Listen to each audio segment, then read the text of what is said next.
Arabic and Voice of Free Arabism target the estimated 90,000 shortwave radios present in the Middle East and North Africa. Radio is crucial to propaganda in the region as adult literacy is very low. Radios are often installed in cafes, markets, and other public places and reach a large audience. The stations themselves are staffed by German Middle East scholars and by native Arabic speakers. The programs, which always start with a reading of Quranic verses, aim to establish Germany's war as a battle against the joint enemies of Nazism and Islam. Al-Husseini soon makes himself central to this propaganda effort. In summer 1942, Ribbentrop decides to step up the German propaganda to coincide with Rommel's success in North Africa. On June 16th, Husseini makes a broadcast in which he welcomes the forthcoming defeat of the British, who are working together with Jewish capitalism. It's not just the radio either. In July, 200,000 leaflets are flown to North Africa with an appeal by Husseini for Muslims to join the Axis cause. A broadcast on July 7th is typical of the German calls to arms.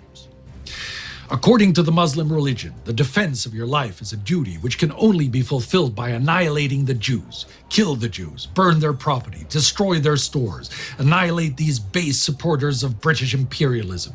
Your sole hope of salvation lies in annihilating the Jews before they annihilate you.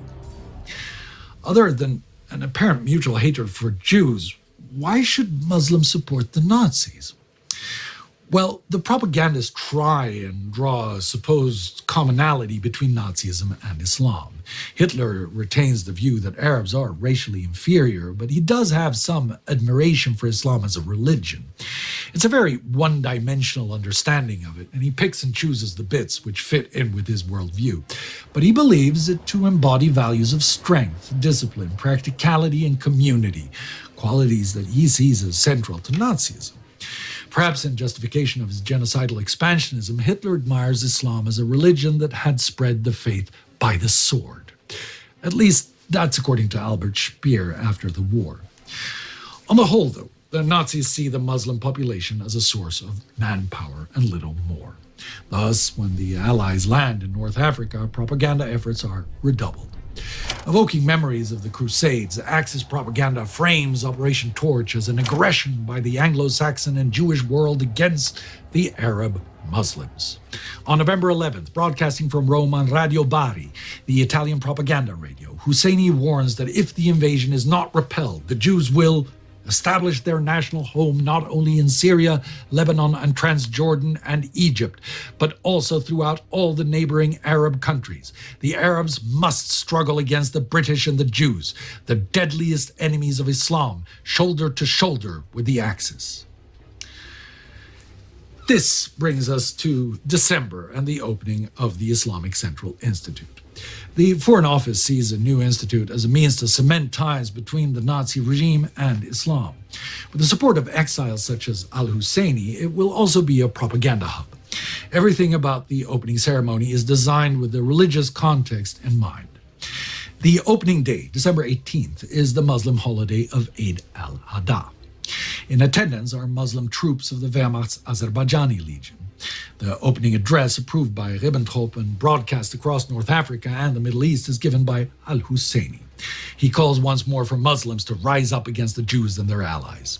This war, which has been unleashed by world Judaism, offers Muslims the best opportunity to free themselves from persecution and oppression.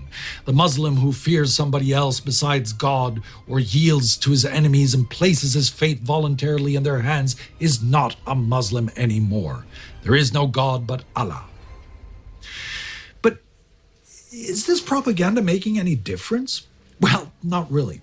Far more Muslims will serve in the armies of the British Empire and the Free French than will ever heed the call of al-Husseini and Hitler. The Axis can produce all the propaganda in the world, but they've been in North Africa for 2.5 years now, and they still haven't pushed the Allies out.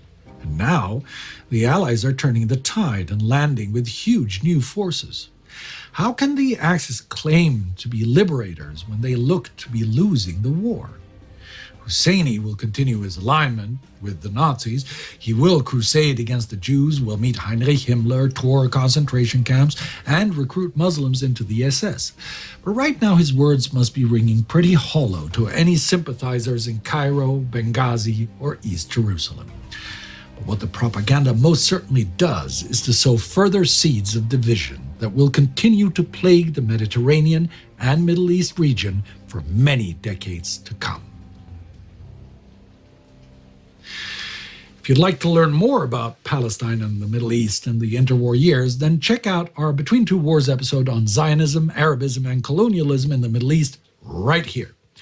And to make sure that we can continue to expose our past free of divisive outside influence, join the Time Ghost Army at patreon.com or at timeghost.tv.